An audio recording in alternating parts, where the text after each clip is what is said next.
I see it. I see. All right, here we go. Hey, everybody, welcome back to another episode of 13 Rings, an NFC East podcast. I'm your host, Lucas, with Maurice and Earl. Mal, we are letting her off tonight. She has a very special family event that she's going to participate in, so we're going to let her go. And instead, it's just going to be the three of us, and that's okay because honestly, there isn't that much Giants stuff to talk about. No offense to you, Giants fans. We still are going to talk about the stuff that there is, but our main focus is, of course, the two teams that just got eliminated from the playoffs this past week, the Philadelphia Eagles, and we're going to start, of course, with the Dallas Cowboys. Earl, the floor is yours. The kitchen is yours. Cook as much as you want. We're not going to interrupt you until you're done. Cool. I got a lot to say, and everything that I'm gonna say is gonna be straight to the point. And yeah, some truth bombs about to come out. Hope y'all ready. I'm ready. I'm strapped in, man. Let's go. Alrighty, let's get it started.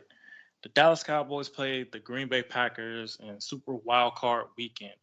We lost 48-32. Now, I could go off and say, hey, if you tried something, I understand. But the Dallas Cowboys didn't try anything. And that's the part that frustrated me most because you win the division, you gain the number 2 seed, and then you don't show up in the playoff game that is required that you are undefeated at home at that time, and then you just lay an egg.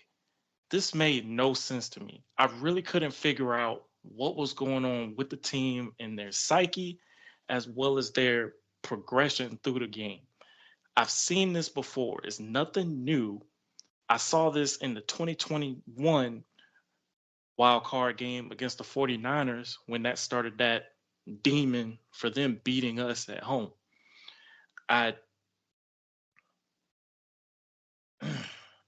yeah, it really just frustrated me in seeing that Dan Quinn, knowing that he was taking these job interviews, decided to have his defense. I'm going directly to the point of what went wrong.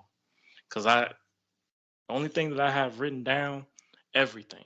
Everything went wrong in this game.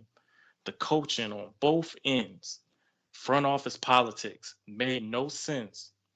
I'm going to start off with Mike McCarthy. I made the assumption that Mike McCarthy was saving plays for the postseason. That clearly wasn't the case. Green Bay decided to take the ball first, which was smart on their part. They wanted to set the tone. I needed my defense to at least make a solid stop to set the tone for themselves to get the offense the ball. They failed to do that. Mike McCarthy decided for some reason to change up the scheme, stop going in motion. They stopped the cadence of the here we go offense, and everybody was looking like they had tunnel vision. I got a chance to look at Dak Prescott's eyes. His eyes blew up like saucers. And I was like, what is going on with this dude? Then it hit me again because I've seen him do this before and nothing has changed. He's a regular season quarterback. He gets stat line after stat line after stat line. But when it matters most to this playoff situation, he does not show up. I don't care who is it. I'm a Dak Prescott fan. I'm going to give him heat when there is heat. He didn't show up when he needed to. But then I'm not going to put all the blame on him. I'm going to put it on CeeDee Lamb. CeeDee Lamb was acting like a diva, where earlier this season, he was like, I'm not trying to be a diva or anything. I want the ball. I want to be part of the offense. That's cool. You set records. You broke Michael Irvin's single season record. I get that. But when you're not getting the ball, you're not blocking, you're not making an effort, and you're pouting, that's very diva-ish. I don't know what was going on in CeeDee Lamb's head, but he's on the verge. They got to pick up his fifth-year option. He's supposed to get paid soon. Now, I'm to the point of thinking, do we really pay him? Or do we go out there in the draft and try to find a replacement? Or try to see what to do? Because what he showed in the wild card game, he did not play like a number one receiver. Michael Gallup got most of the touches, played as if he was the number one receiver. Brandon Cooks, no show. Piss poor on his route, which caused the first interception from Dak Prescott.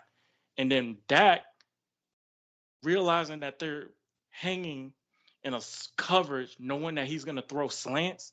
Why would you throw a slant in a hook and curl? It makes no sense. They're reading it. And you know what it reminded me of? It reminded me of what Kellen Moore did in the playoffs, setting up this game plan for Dak Prescott in this offense. I'm sorry, they didn't show up. I'm really questioning what they should do with Dak Prescott on his contract. Because going in this season, I'm going to lay down a couple of notes that I found dealing with Dak Prescott through his situation. His first OC was Scott Linehan, was not the answer for in Dallas. Rod Marinelli, he wasn't an answer in Dallas. Jason Garrett was not an answer in Dallas. Kellen Moore was not an answer in Dallas. Mike McCarthy, not an answer in Dallas. Dan Quinn, not an answer in Dallas. Now I'm trying to figure out what's the answer in Dallas. I lean it towards the front office. The situation under Dak's situation, Scott Linehan, Jason Garrett, Kellen Moore, and Mike McCarthy is 0-4 when it mattered most in the postseason. Regular season, that's cool. Postseason, 0-4. And then for me to think, if they run it back, who knows? It could be a 0-5 situation. I'm to the point now, everybody, you know what? Let me finish up with the defense, because I got a lot to say about this defense and Dan Quinn and his silliness. This might be Dan Quinn's last game coaching the defense for the Cowboys, and he laid an egg in this. Why would you go 80%, pretty much the majority of the full season? You decide to go man to man the whole season. And then in this postseason, you decide to change up everything and do a soft zone. This defense got gashed all game. Micah Parsons, non-existent. And Micah, you need to stop your podcast. I'm sick and tired of your podcast because it makes no sense that you're running your mouth on certain things and get chin checked in games. You talk about the Cleveland Browns getting chin checked by the Houston Texans. You showed up in the Green Bay game and got chin checked. It makes no sense. You need to stop it, dude. Who else I got up here? Let's see what else I got. Let's see. Speaking of the soft coverage, Jordan Lewis got smoked. J-Ron Curse got smoked. Deron Bland, all pro, got smoked. Micah, you want to know why you got a second all pro? Because you couldn't put it up and show out to get a first team all pro. Honestly, I believe the guys that we did have get all pros, that's for the regular season. But overall, in my heart and how much passion I have for this game, as well as me being a huge fan of Dallas Cowboys, y'all don't deserve that all pro. Because the way y'all showed up in the postseason made no sense. It hurt a lot of us fans being able to see that, because we put our money, we put our time, we put our effort into seeing what this team does, to root for this team. And then you do a performance like you did in this game, inexcusable. I'm going to keep it a buck with you. I don't really have anything what went right. I can at least say tight end Jake Ferguson, he had a really good game. He did what he could. I'm going to go to the front office now. The biggest problem with the Dallas Cowboys is the front office and the culture around the organization. I kept this hidden, but the more that I've seen this, Dallas is soft. S-O-F capital T. Soft. What I saw from Sunday, not the team I know that they can beat. And the reason of this, too much glamour, too much lights, the bright lights. They fold. For some reason, they fold. And I put this blame on Jerry Jones and Stephen Jones and this front office. The only you know what? Everybody should be under evaluation. Literally. Quarterback, head coach, DC, OC, everybody. The only person that is safe is Will McClay. In this organization, there's got to be tough questions. They need to be asked. Everyone should be uncomfortable after this performance. I need to know who's going to fall on the sword. I need to know that before training camp hits, probably even before when draft time hits, because someone's got to address this situation. I just found out that Jerry Jones is supposed to meet with Mike McCarthy about his job state, probably tomorrow or Friday. More than likely, he's returning. Dak Prescott, he has no choice. He's got 1 year left on his contract. I think from that performance, if they don't figure it out, he's not going to get that contract. I don't care what nobody says. I don't care of the Dak fanatics. I definitely know the haters are enjoying what they're saying. But Dak Prescott, you have one more shot to show what you can do. And you may not get that extension. Just know you have to figure out what you need to do. I know they're taking shots at you, but I'm coming after everybody. Micah too, because he didn't show up. Dan Quinn really messed us up on defense. And then if he gets a head coaching job, they can have him. I'm done with the small safeties as linebackers. I'm done. I'm done with it all. This team, I love this team, but they keep messing up. It's a culture problem. Mike McCarthy is not the answer. He's not the answer. The one person I believe that can do it, I doubt this will happen. We need a coach that has been to war. We need a coach that has the scars. We need a coach. We need someone that has the medals and stripes. Dallas needs a Phil Jackson. We need a leader of men. Mike McCarthy's not a leader of men. Y'all know which coach I'm talking about. Can we say it? Go ahead. Bill Belichick. You want Bill Belichick. I don't think that will work, Earl. Don't think it'll work.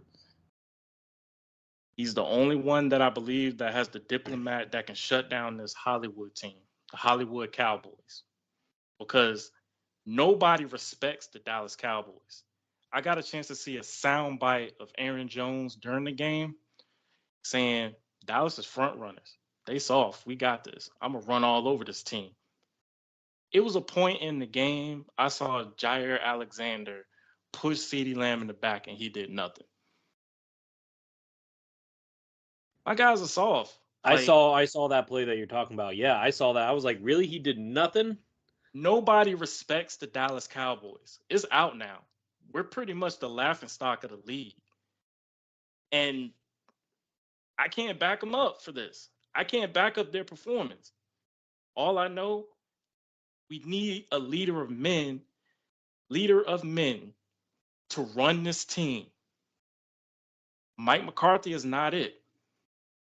I believe when he first got to the Cowboys, it was every single time they come out flat. They got out physical. They got dominated in the trenches. Offense was not on the same page. Guys showed no heart. It was some culture issues. This football team is in purgatory. They're blinded by the glamour and the cameras. That's not what football is. Football is you play the game because you love the game. It's not about the ratings. It's not about the clicks. It's not about the cameras. It's not about the glamour and everything. I just want the Dallas Cowboys to focus on football. They have a hard time with it because they got Jerry Jones having every cameraman, every show, every podcast all this and that, glamour this, glamour that about the Cowboys. It's a Hollywood show. I'm sick of it. I'm tired of it. I want old school football. I'm sick of the passing offense. I want a ground game. And I think the ground game would have helped Dak Prescott this season. Tony Pollard is a good running back, but he's not that running back that Dak needed that can get the dirty yards, that can get the ball out Dak's hands and depend on the run game. I need Dallas to revert back to the run game. That's their bread and butter. That's what gets them the success. I need the ball out of Dak Prescott's hands. I need him to have a trustworthy run game to minimize his pass attempts even more. We need a better run game. Revamp the O-line. We have young guys. I saw them in the Washington game. I saw them during the regular season. They played really well. The guard position, Zach Martin needs to go. Like, I believe he's got one more year. He's done. Tyron Smith, go ahead and retire, bro. We got replacements. I'm already looking for Dallas to address it in the draft. I'm just ready for a full revamp, a rebuild. I'm okay with it. I understand what process needs to be done, but the culture needs to change. I really need it to change because I could believe this team still has guys that can play. But from what I saw on Sunday, I don't know anymore. I really can't make a judgment into the regular season because I already know what they're capable of doing in the regular season. It's the postseason. Not just that. Micah Parsons, everybody needs to be evaluated. Those bonehead penalties by Sam Williams, I promise you, if we had a legitimate coach, this dude would have been gone off the team. Constant mistakes, errors. So much talent on this team being wasted. Someone that can't get a solid, fruitful, organic culture into this team of understanding, just making it about football. I need that with the Dallas Cowboys. You know what I realized? Mike McCarthy would have had a better understanding of this offense. It takes, for a system like his, takes about 1 to 2 years to fully complete it going into that third year. I believe Mike McCarthy killed himself by letting Kellen Moore run the offense during the 1-2 year span. That really hurt him into this third year. Mike McCarthy, if Jerry Jones decides to let you finish out this 1 year, you better show what you can do. You better show what type of culture you can bring to this team. And he's shown progression into that. I'm not going to take that away from him. But whenever he has momentum, team cracks under pressure. I understand he has back-to-back 12-win seasons with 0 results. The last time I saw Dallas in a championship game or Super Bowl, I was 4 years old. I've seen team after team, seeing their inner progression, could not get over that hump. And my expectations this coming season, I just got to see. They make it to the postseason. I got to see what they do. I really can't make a solid judgment till I see growth. I'm not even looking for big wins. I'm looking for growth within the team. They got to figure it out. The situation I have with the Dallas Cowboys, have y'all seen The Matrix? Yes. Yes, sir. Y'all understand the red pill and blue pill? Yes, sir. Yes, sir. The Dallas Cowboys take the blue pill. What that means, they remain in a blissful ignorance of illusion. They're afraid to take the red pill, which embrace their painful truths. They're afraid to endure their truths to make things better. They're going to have to figure it out if they want success. They're going to have to take that red pill. They're so content in ordinary ignorance of their own illusion to think, hey, everything's okay. It's not okay. Over this game, you might have lost some fans. You might have lost some tickets for the upcoming game. If they see what's going on with this, they're not about it. They're not about it. Dallas Cowboys, y'all had an opportunity to run the table. Y'all failed to do that. My player of the game, y'all gonna be shocked by this. Aaron Jones of the Green Bay Packers. I'm not. I knew you were going to go that way. And the reason why is because I know that, first off, he's a Dallas kid. Secondly, I know you really, you spent a good, I don't know, Earl, 15, 20 minutes cooking, and we let you cook. Now, before I go, I'm going to let Maurice chime in. Maurice, do you want to add anything or ask Earl anything? Well, I'll say this. I'm not as upset about the Eagles losing as Earl is, but I understand why, because the Dallas Cowboys had Super Bowl aspirations this year. So did the Eagles, but we kind of saw where that train was going with the Eagles. A couple things, a couple questions I got for Earl, because there was a lot to chew on, and I respect it, man. You're a legitimate football fan, and I hear the passion, man. So that was a fun little rant to hear. A couple things. Coaching. As I see it, looking from the outside in in the division, uh, I think you guys got to run it back one more year. I know you don't want to hear that. Um, Contracts disalign with at least one more year. McCarthy, Dak, CD. You got one more year before you have to really pay CD. Wait, is CD up for extension this year or next year? I think it's this coming year. I think it's next year. It's next year because they picked up his 5th-year option. Micah's Okay. coming on his 4th year, so you got to worry about his deal. And Dak's playing on his 1 year coming up. Yeah, so everything kind of aligns for you guys to do this one more time. You're gonna get Diggs back next year. I wouldn't rush him back. Of course, of course. Um, I just think you guys need to retool. I don't think you guys are ready for a rebuild.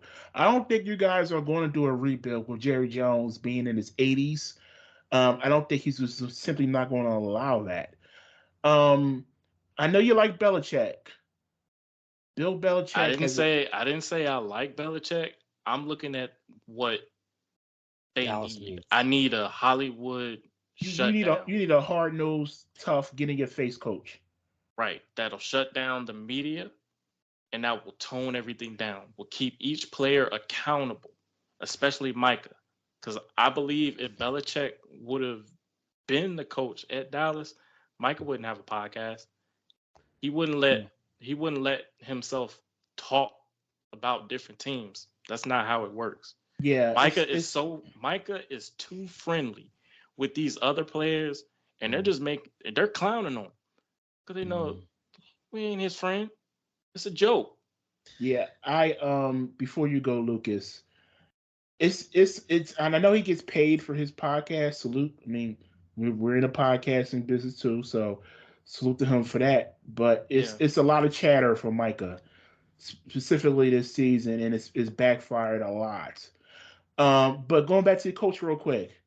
So basically, you're looking for a Dan Campbell. I'm looking for a leader of men. Yep, who has the stripes.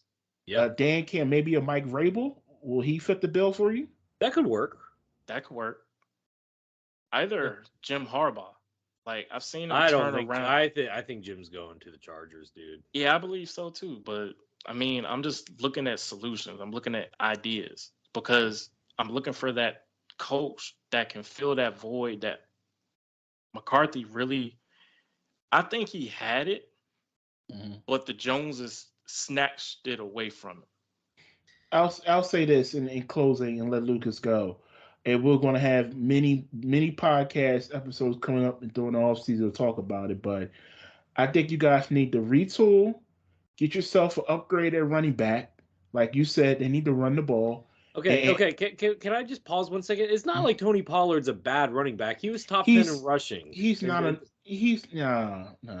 I'm not saying that you don't need to improve your depth and have more diversity, but he I mean, is he the guy he's a free agent, Lucas? So are you going to pay? Okay.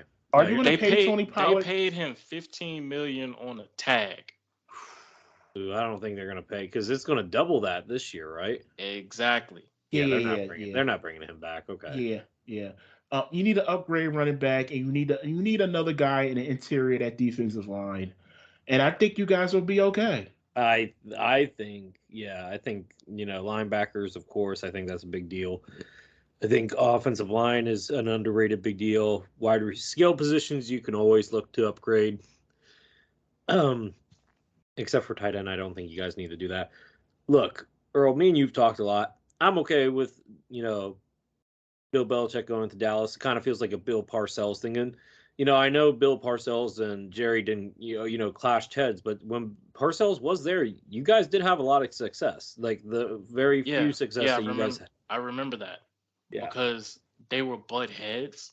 It Mhm. would have been longer for Parcells there, but with Jerry and him butting heads, it really was like a short time relationship. Yeah. I think with this stuff with Bill Belichick, I believe they're friends. The only thing is, I think Bill Belichick just wants to coach. Like, Yeah, I don't think I he wants heard to be a GM anymore.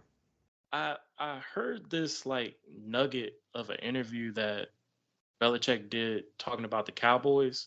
This man went into so much detail with Dallas. It was like I was listening to him as the coach. He was talking about the Cowboys history. He knew of every player that Dallas have now, as well as taking it all the way back to when they first got expanded in the 1960s. And you got to remember that the Bill Belichick's a student of the game. He likes to teach his players. So I'm not surprised to hear that. But let me just say this. So after the game, I did about 3 polls for the Dallas Cowboys. First poll question was, and I'm only going to read the Twitter results. I'm not going to go all through the other social medias, but let's just look at the Twitter results here. 21 votes on, do the Dallas Cowboys fire Mike McCarthy? 86% say yes. I agree. I don't think you can bring back McCarthy. I just don't think so. I know what you said, Maurice, about contracts, but I don't think Jerry's messing around. The second poll was, is Dak Prescott still a long-term solution for QB for the Dallas Cowboys? Or what do you think the results were? Do you think it was yes, no, or depending on the head coach? Which one do you think got the most? I think it'll probably be no.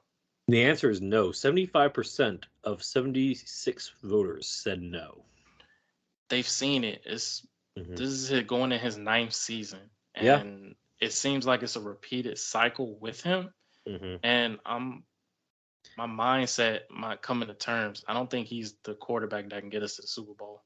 I mean, I don't think Trey Lance is either, and I don't. I agree. I agree with that. But right now, Dak is you guys are going to have to bottom out to get the guy. I think you guys are going to have to bottom out, and I don't think you guys can do that with Jerry. So, not necessarily. I mean, yeah. I mean, you can find a Brock Purdy. I mean, like that's one in a million. That's like one in a Tom Brady. Okay, Brock Purdy, Tom Brady, like 2 late round picks. That was literally more than 20 years apart. And the situation with Brock Purdy is he fits Kyle Shanahan's system.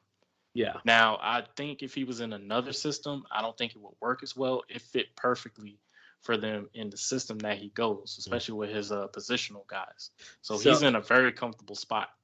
So last thing, Earl, and then we're going to move on because we have spent quite a bit of time on the Cowboys, and still have other. No, it's okay. This is our podcast to let out our feelings. This is fine. We're men, but we can let out our feelings. Therapeutic, yeah, cathartic. Some would say. If fired, who should the Dallas Cowboys replace Mike McCarthy with? I gave the options of Bill Belichick, Jim Harbaugh, Dan Quinn, and others. Comment below. Bill Belichick got 48% of the vote, followed by Jim Harbaugh, followed by others. Only 7% voted for Dan Quinn. I think if Bill Belichick isn't the coach and they do decide to move on from McCarthy, the only thing is I think knowing Jerry Jones, he's probably going to give him 1 more year. If it doesn't happen, he's going to fire him. But I think at that time it might be too late for a coach. But I wouldn't mind taking a dip into seeing the coaching pool because it's the most coaches I've seen that some has their stripes and medals, that they really need that coach that is very disciplinary. They're lacking discipline on this team. And I need a coach that can lean these guys in the right direction. There's a ton of talent. They need a coach that can get them where they need to show them the fundamentals of putting football first. And I believe if it isn't Belichick, and I probably know it's not going to be Harbaugh, but Mike Vrabel will be a third option for me. I think that could work. Okay. All right, Maurice, it is your turn to let all those Eagles feelings out. Yeah. So we got a little spanking too. We got our butts kicked by Little the spanking? Bucks. Yeah. Little spanking? Well, I'm I mean, sorry. I'm yeah, sorry. I'll stop. yeah. It was a butt kicking. It was. It was a dog walk. Thank you, Earl. Sorry. Except Uh, with Eagles. yeah, Philadelphia Eagles. We lost to the Tampa Bay Buccaneers. What can I say?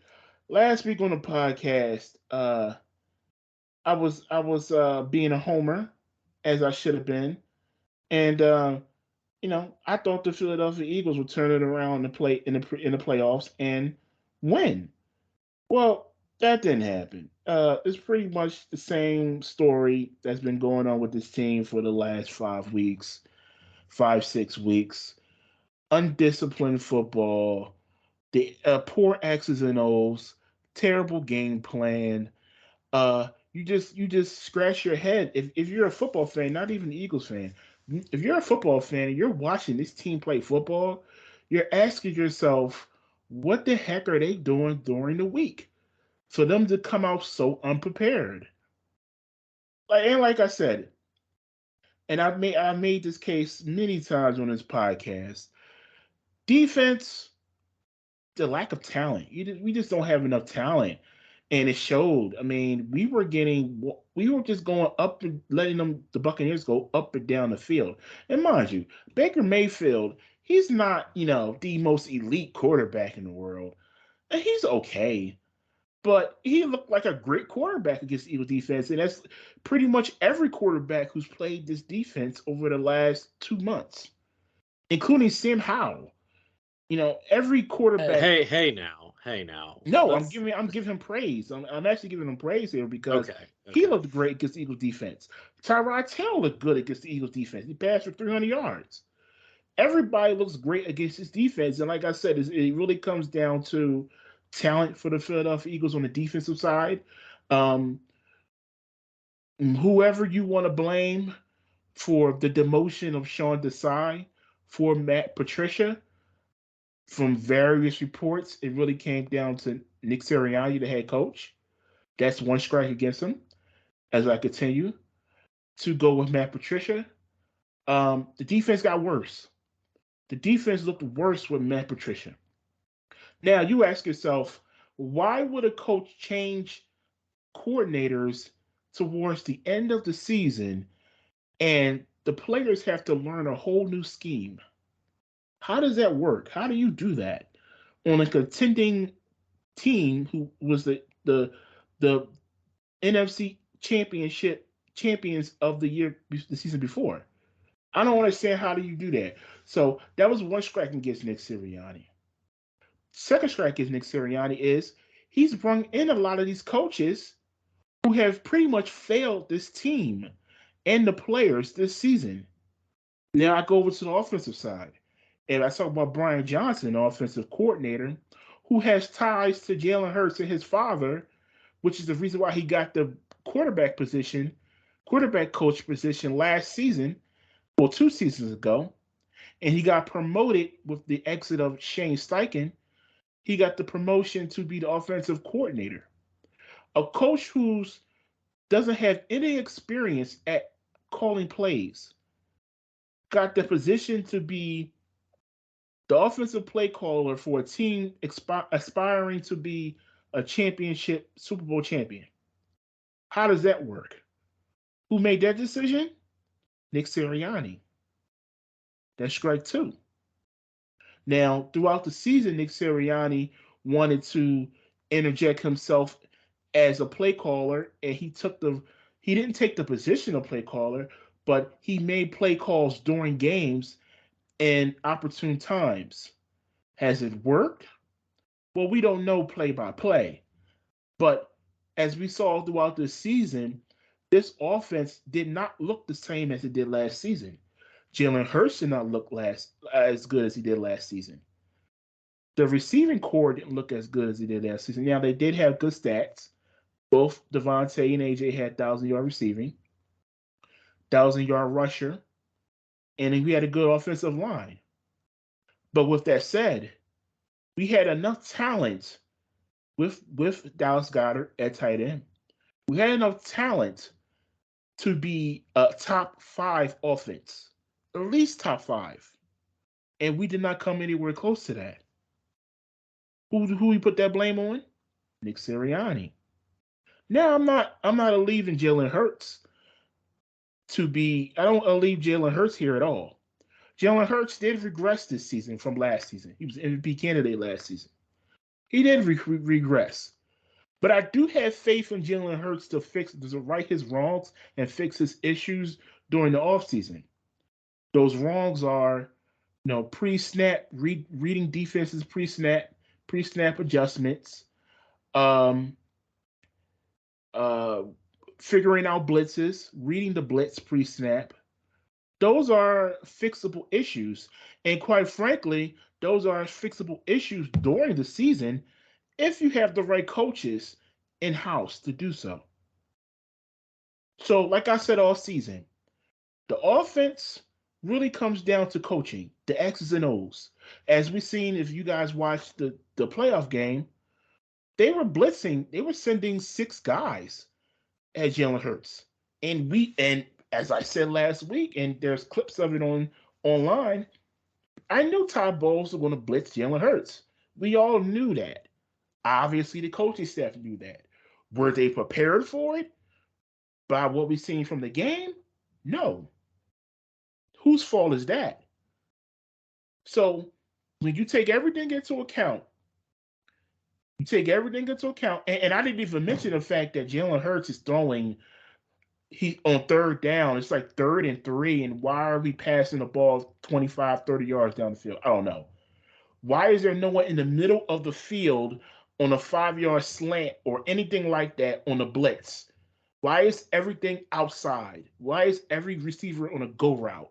I don't get it. It boggles my mind. It boggles the mind of many Eagles fans. It's just a lack of any type of game plan whatsoever. It's like a high school offense. This team is on offense. I don't get it. But with all that said, the blame really comes down to Nick Sirianni. He's the coach.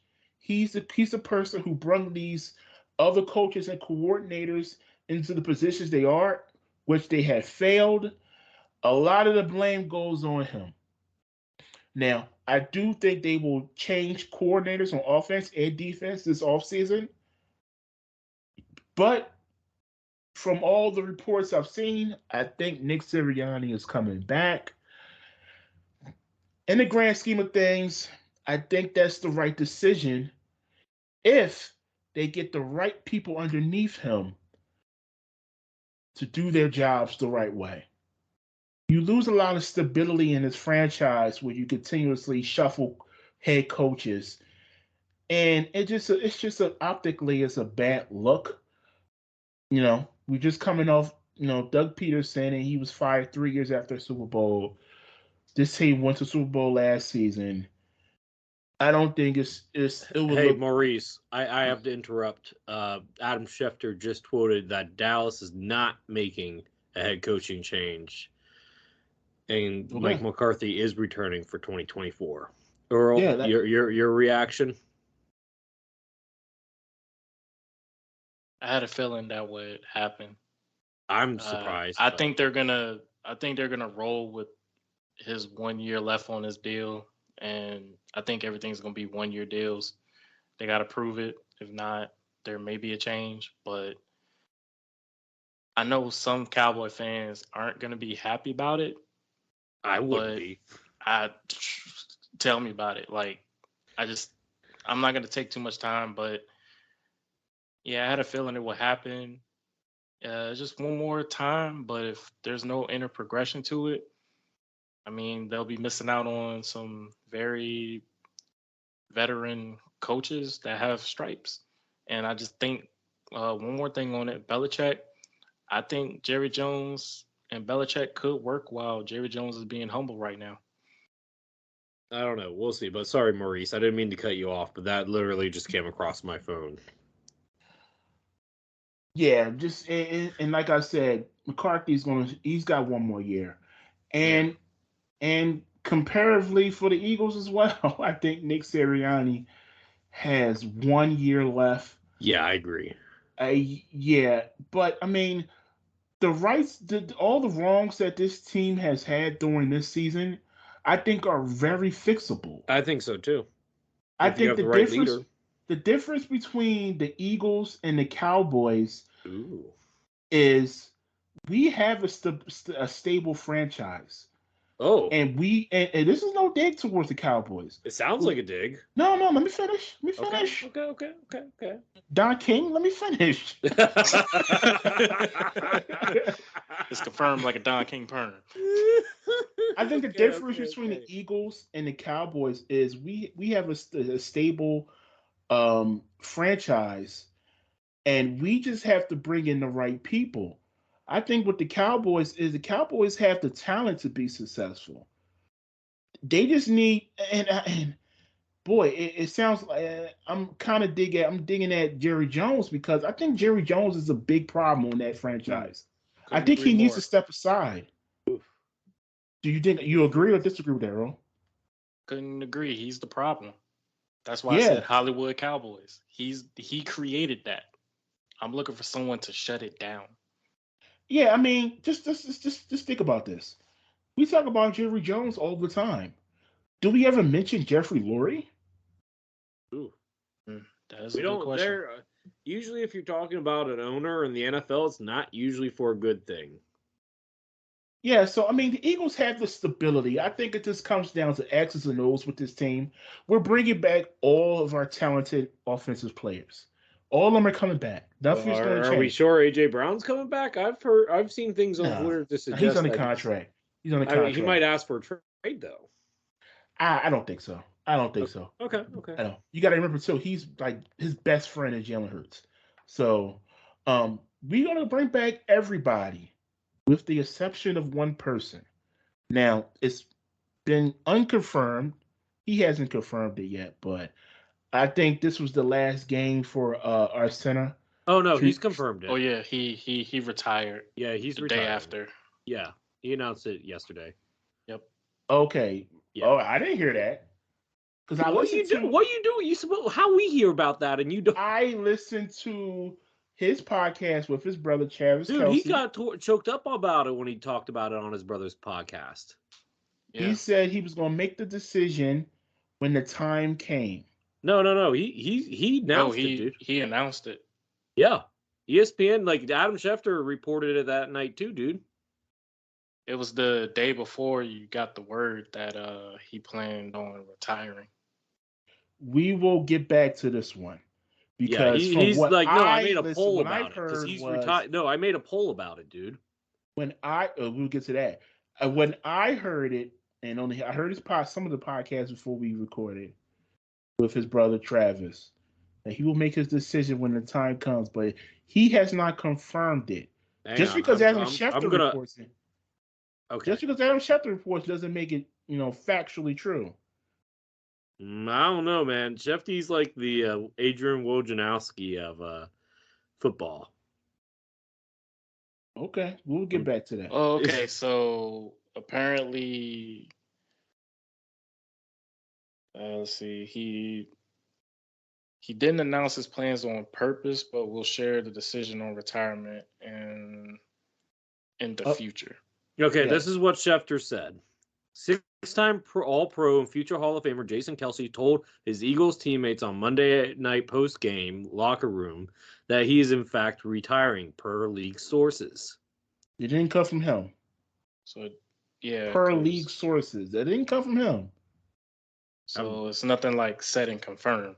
We just nothing set and confirmed. Okay. Like this is to be continued. Okay. Yeah, we will get back to this one. But and I'll finish up with this. We might have to replace the center. That'll probably be Cam Jerkins. But besides that, the offense is coming back next year. We need a legitimate play caller, not a high school coach. not a And high you need school. somebody that's willing to run the ball because, oh my gosh, you misused Swift so much this season. Thank you for. Oh my God, we became such a pass happy team, and you know. DeAndre Swift is a good running back. He's He's not just a good running back. He can be an elite one. And we should have ran the ball way more than we. Oh man, don't make me sorry. Okay. Don't make me sorry. So well, Maurice, let me just summarize this whole thing so we can move on. This team is not that far off, and I truly mean that. And I'm not saying that as a homer. This team is not far off. I think we need to revamp our coaching staff. We need to come in with a new philosophy on defense where we prioritize linebackers and corners. And we need to do that in draft. We'll talk about that more as the offseason continues. And on offense, we just need a real play caller. A play caller that puts Jalen Hurts and the rest of this offense in a position to succeed like Shane Steichen did last season. If those two things happen, the Philadelphia Eagles will be just fine. You know who I would suggest to hire as a defensive coordinator for you guys? Who? Ron Rivera. Ooh. No, I'm being serious. He's I know. Kind of jumping ahead here, but basically Ron Rivera said he is willing to be a defensive coordinator again if that means he can coach. It's not that far off. I mean, you can't go any worse than Matt Patricia. Yeah. So anyway, before we move on from the Eagles, I just want to read I did 3 polls for the Eagles. Like I said, I'm only going to read the Twitter ones. First one was, does Nick Sirianni remain the head coach of the Eagles?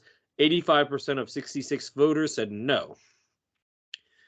I also asked, is Jalen Hurts still the franchise quarterback?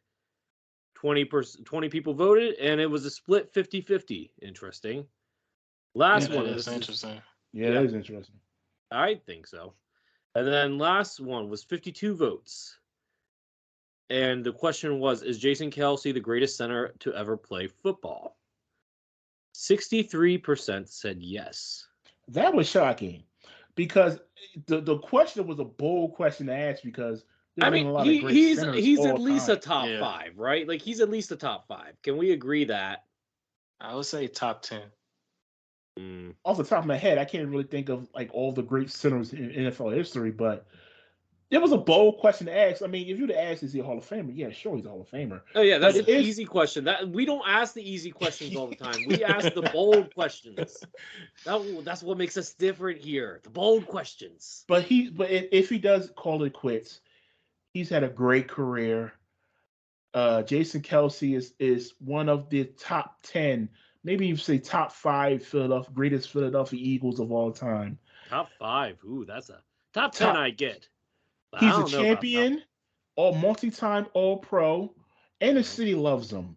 So if this is it for him, I just want to say thank you, Jason Kelce. I salute you, and to your future endeavors, I wish you the best.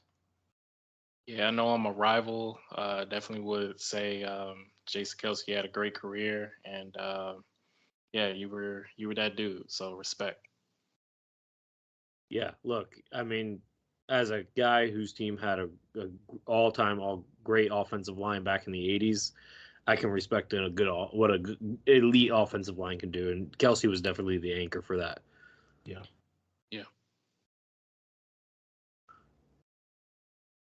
Okay, so finally I get to my stuff, which is fine because I get it. You guys needed to let out those big feelings. I get it. It's therapy. Yeah. I got some good feelings, got some good vibes to bring to you guys. Because guess what? The Commanders hired their new GM. And it is Adam Peters of the San Francisco 49ers. He also won championships with Kansas City and the Patriots. So, as a personnel person. So, with that in mind, first off, I love the move. You get what have I been saying about getting guys from elite organizations in the past? Can't go wrong. Can't go wrong. Like this guy have their stripes. I saw his introductory press conference, and he took like 5 minutes just thanking everybody in his life that he needed to. That's a good sign for me. saying that he can appreciate where he's come from. Okay, he even thanked his high school football coach. Like, big deal, Hey. man. Hey, that's respect. And I think now they're going to focus on a head coaching search. Rumor is that Ben Johnson of the Lions is their main target. That would be great. Would love that. Don't want Bill Belichick. He can go to the Cowboys. Well, no, I guess he's not going to the Cowboys now, huh? I guess he can stay in it. I guess he can go to Atlanta. He's interviewed for there. That'd be interesting. I think he's looking for a team that give him a best chance to try to at least work towards the Super Bowl. See, the thing is, then the Chargers would be his best chance, right? Or Seattle. I think Harbaugh is going there. I think. What about Seattle? Seattle has a pretty good team. Yeah, they do. That could work, but I think they're leaning towards one of their own. I heard that Dan Quinn was interviewing. Well, they did interview somebody else, which we'll bring up later. That was not one of their own. Maybe Bill goes to the Eagles if Nick doesn't stay. I mean, I think Nick stays, but if he doesn't, who knows, right, Maurice? Would you like Bill Belichick on the sidelines wearing an Eagles hoodie that has the arm sleeves cut off? I wouldn't mind it. As long as he doesn't bring back Mac Patricia, we're good. Nah, he's going. You may have to deal with Josh bring back Mac Patricia, but you know who he is going to bring back? He's going to bring back Josh McDaniels. Yeah, Josh McDaniels. Well, he can't get no worse than Brian Johnson. So I mean, look. I said Brian Johnson Mr. was Street, watered down Kellen Moore. Kellen Moore. I'll take Kellen Moore too. Watered down Kellen Moore. He passes more than Brian Johnson, dude. Well, at least he doesn't. Tomato. At least he doesn't call a bubble receiver screen every 3 plays. Okay. Well, no, he does option routes.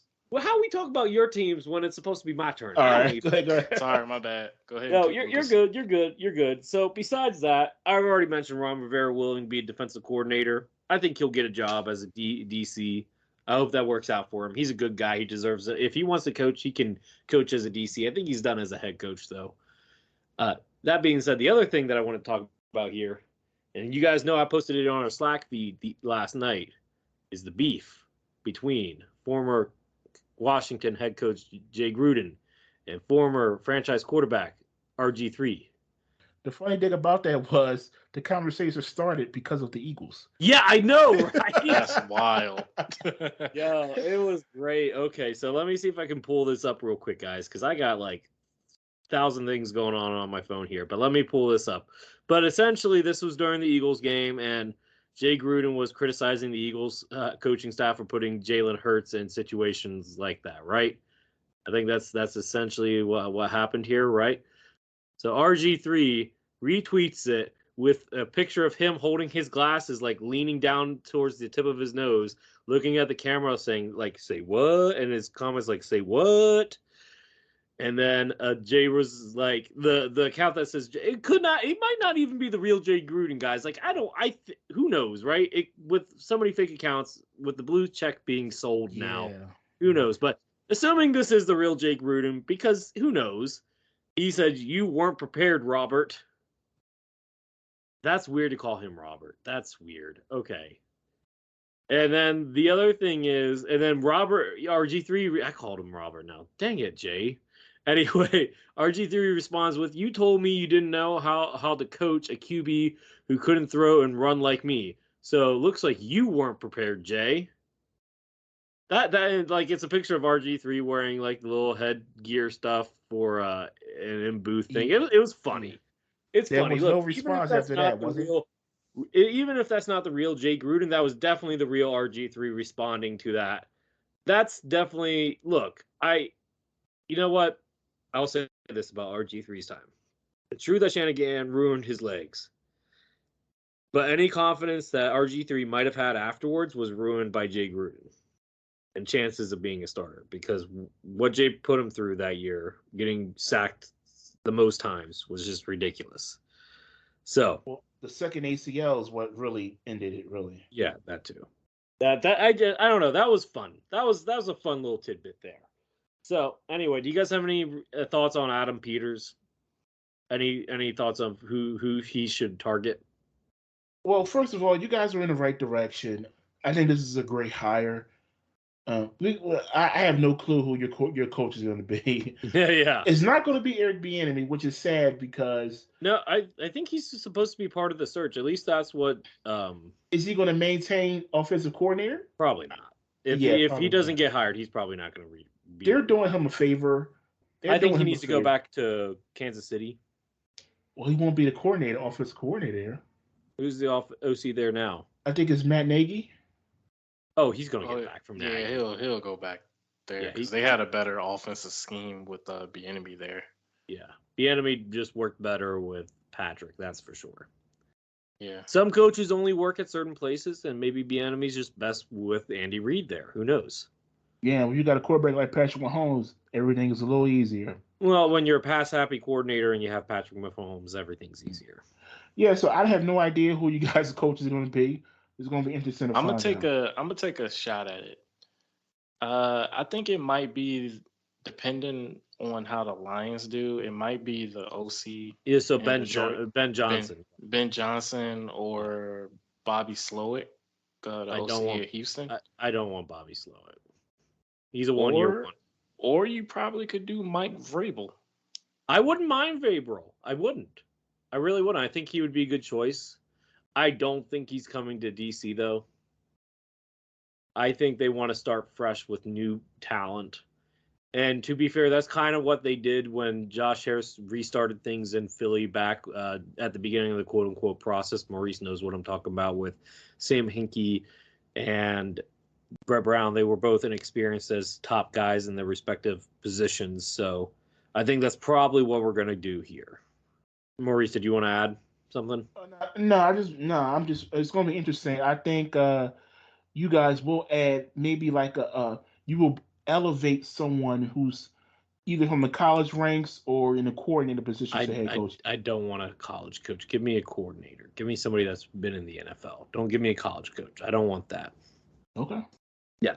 Anyway, so we got to talk Giants real quick. Even though Mal's not here, we will collectively try our best here with the Giants, okay? We're sorry, Giants fans, if we mess up, we apologize.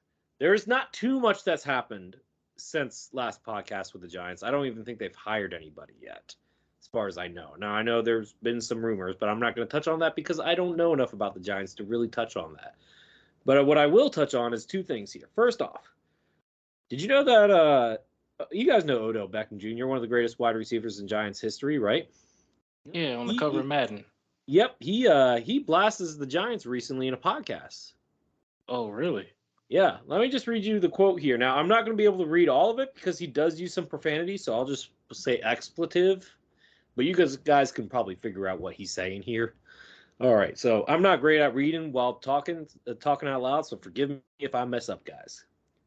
You know, there is a bit of me that feels like the Giants sent me off. I said it before, sent me off to Cleveland to die. I could have went to the 49ers, as I could have went to the Patriots. I could have went to teams that had, a chance to be great. That's not what the desire was. You can't tell me this was the best trade package we could have gotten for me.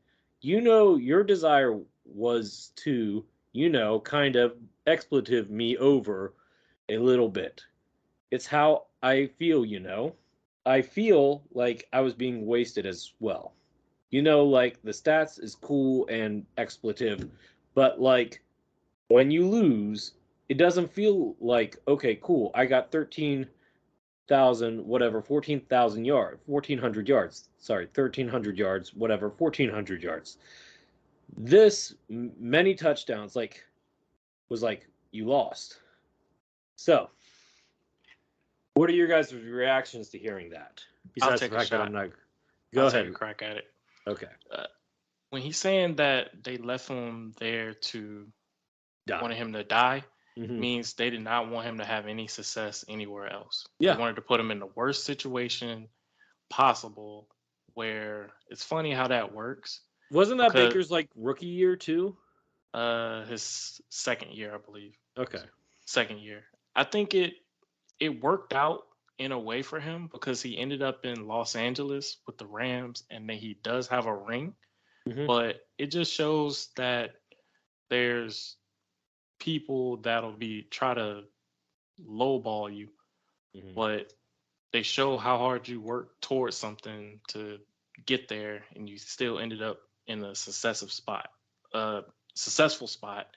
And right now he's in Baltimore right now, so he's living his best life right now. So I guess he got the last laugh.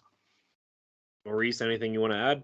Yeah, I mean, it turned out to be pretty well. I mean, and he's on top of that. I hate to be that guy, but still getting paid millions of dollars. Yeah. At Yep. the end of the day, it's hard to feel bad for most of these guys who are getting paid millions. Hey, let's interview Amari Cooper and see how he feels. Don't get me started with that. Let's not, Earl. You've had your rant time. No more rants for Earl tonight. Cool. But no, look, I think he's salty about it, and I kind of remember at the time when the trade happened, I'm like, is this like, I was like, is that really the best offer that they could get for him? And like, is this like it felt kind of mean to send him to the Browns, because at the time the Browns were still a laughingstock, right? So it's interesting. So anyway, the other thing that I wanted to talk to you guys about the Giants. So we know, okay, so let me ask you this before I bring this up. How do you guys characterize the Giants' offense this season? This coming season or this? No, this past season. Yeah. Was it good, bad, just need a better quarterback play? Like, what was it? Mediocre. Mediocre? No, it's not. I'm gonna say it's like in the middle. I mean, they lost the mediocre. I would say neutral. Like, okay. I mean, they had good moments, then they had bad moments. Okay. They dealt with a lot of injuries. They got a lot of very skilled position guys, but they didn't have like the main guys. So like an offense like that, do you think an offensive coordinator should deserve a head coaching interview based off of that? Based off of your own opinions of their offense this past season? I think Dable should call the plays. Well, okay, and that just answer yes. You answer yes or no. Should that offensive coordinator, who is by the way Mike Kafka, should he have an opportunity to interview for a head coaching job based off the job he did this past season? Sure, why not? I didn't know Dable called the offensive plays. I didn't know that. I'm going by your word on that, Lucas. I don't know who calls it, but I'm just telling you who the offensive coordinator is. I thought Kafka was the play caller. I thought he was too, Earl. I think Earl was saying that Dable should be calling plays. Because, I mean, he did that in Buffalo when he was the OC there. So I'm like, I don't know why. But he's not calling plays now, Maurice, to be clear. Okay. Well, I mean, we did get reports that Brian Johnson was getting interviews too. So that's true. That's wild. That is wild. So that's why I bring this up. Yeah, that proves the point. Yeah. Mike Kafka has got an interview for the Seahawks head job. That was my little nugget that I was hinting to earlier. What do you guys think? I think Seattle would be the perfect spot for Belichick. I think so too, honestly. I think so, especially with their young defense too. And then he has a veteran quarterback that's reliable. Yeah, and a run game. Yeah. Like, I mean, honestly, I was surprised that they moved on from Pete Carroll. That was a surprise there. I did not see that coming. I mean, a lot of stuff is changing. Like, I wouldn't be surprised if Mike Tomlin is relieved of his duties. I think he's coming back. I think he told the Steelers that he was coming back. Oh, okay. Cool. Yeah. No, they're not going to fire him. He would have to walk away, and I don't think he is. I could be wrong, but I don't think so. So, anyway, Earl, let's do Between the Lines. You are in charge of all the playoff games. Go ahead and break it down for us. All the playoff games? Yes, sir, that we have not already talked about. All right, cool. Give me a second. I actually had the scores up here. I'm just going to go brief into them. All righty. The first wild card game from Super Wild Card Weekend, the Houston Texans played the Cleveland Browns, and they completely annihilated the Browns 45-14. I was not expecting that. I thought Joe Flacco was going to do that veteran thing, but no, he just proved to us why he came. Not against this Texans defense. DeMeco Ryans has done a really good job with that team. I got to give credit where it's due. Yeah, kudos to him. This ruined any chance of Joe Flacco having like a comeback year next year. That's for sure. Wow. Hey, I mean, he he got them to the postseason. Yeah, but he crapped the bed on that one, guys. He really did. Yeah. I'm gonna say the player of the game was C.J. Stroud. He threw for 274 yards and 3 touchdowns in his first playoff game. They will match up against the Baltimore Ravens on Saturday. The next game was the Miami Dolphins against the Kansas City Chiefs. Ooh, that was did you guys watch that game? Yeah, I saw it. I saw. I caved. I bought the Peacock thing. Oh, you caved in, huh? Yeah, I did. But you know what? Peacock has other stuff that I want to watch too, like that new Ted series. So, you know, you can watch some wrestling too. I don't watch wrestling. That's you and Earl. I watch wrestling. The only wrestling I ever watched was ECW. That was because Finley and Hornswoggle. Okay. Oh, that's the crappy ECW. Yeah. Hey! Don't ruin my childhood. Don't ruin my childhood. That was the good ECW. Nah, that was a soft ECW. Yo, you all hating right now. Okay. All right. With the Dolphins and Chiefs game, the Kansas City Chiefs, they really took over the game, especially with their running ability as well as their lockdown on Tyreek Hill. The Dolphins have been what Lucas thought they were, frauds. I told you. I told you all. Yeah, you did. You did. You did. The Chiefs beat the Dolphins 26-7.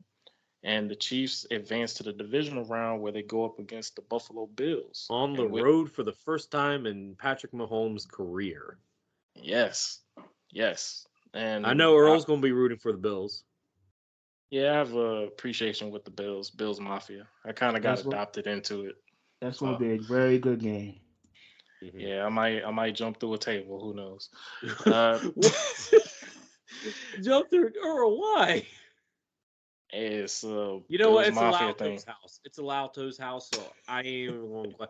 Love you, I love you, my Italian bro Chachi, but y'all crazy Buffalo fans, man. It's just they're awesome. Like they're huge blessings. I know, they're good people.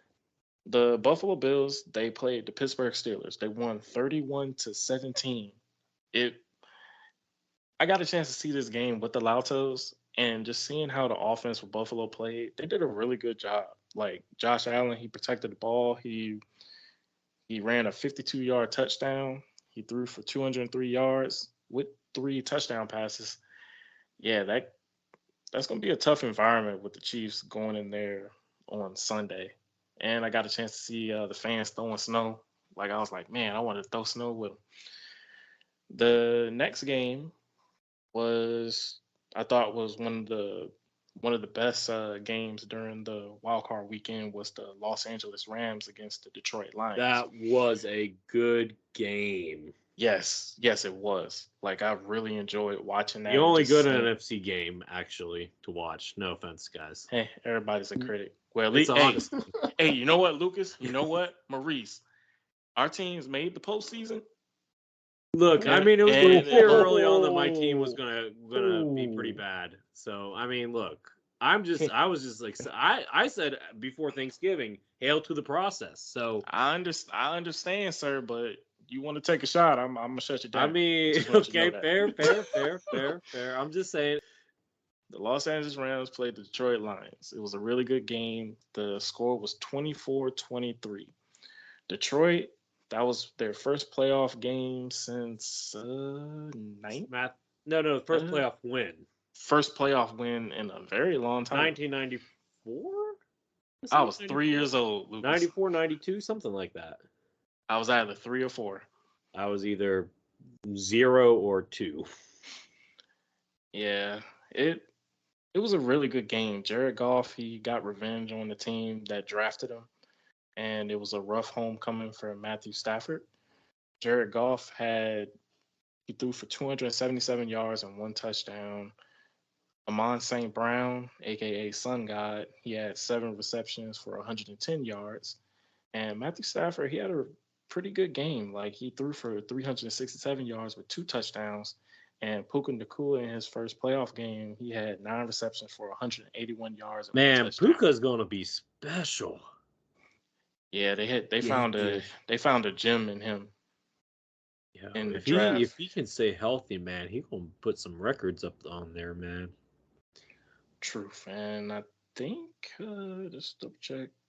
Yeah, I think that's all the games for the Yeah, wild that's card it. weekend. Look, yeah. The divisional round, we have the Green Bay Packers against the San Francisco 49ers. 49ers then- going to whip them. Gosh, it's not even going to be close. You sure about that? We'll see. And then the Tampa Bay Buccaneers go to Detroit in the divisional round. Let's That's go gonna be- Bucks.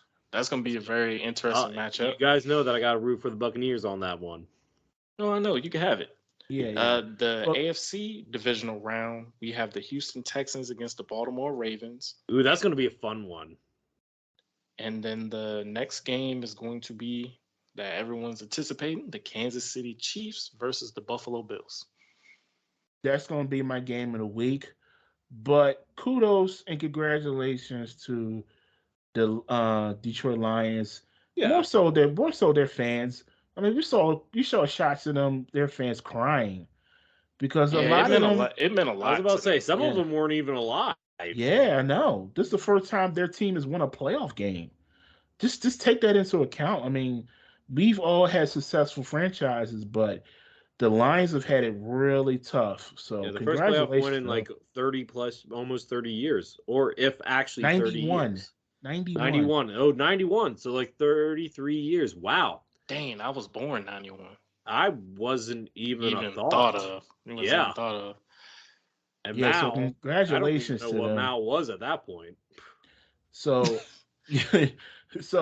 I'm kind of running for the Detroit Lions in this playoff. Like I said, I'm always going to be rooting for the Buccaneers. I don't think they'll get past this game, but who knows? Who knows? Earl, we already know you rooting for the Bills. I wonder who Mal's rooting for now. Probably the Ravens. Baltimore. Yeah. Ravens. I think Yeah. that might be one of my with the second game of the week for me with Houston playing Baltimore, because I wouldn't discredit the Houston defense. They play very well, but I know what the offense for Baltimore is capable of, and I think it's gonna be a legit matchup. Same with the Chiefs and Bills game. It's gonna be cold. On to the off season where we will have a lot more content. Some guests, some special guests. Yeah, some special Mhm. guests, some good interviews, and just some good conversations about our teams during the off season. And a rebranding. Well, not a name rebranding, but logo rebranding, guys, coming up soon too. Okay. Yeah. All right. So with that said, I want to thank everybody out there for listening to us throughout the NFL season, and we got much more to come. So thank you all for listening. Make sure to subscribe to the podcast on Spotify and Apple Podcasts. Make sure to follow us on Twitter or X, Instagram, Facebook, Threads, and TikTok at 13_Rings Podcast. Thank you all for listening. Until next time, have a good one. Blessings. See ya.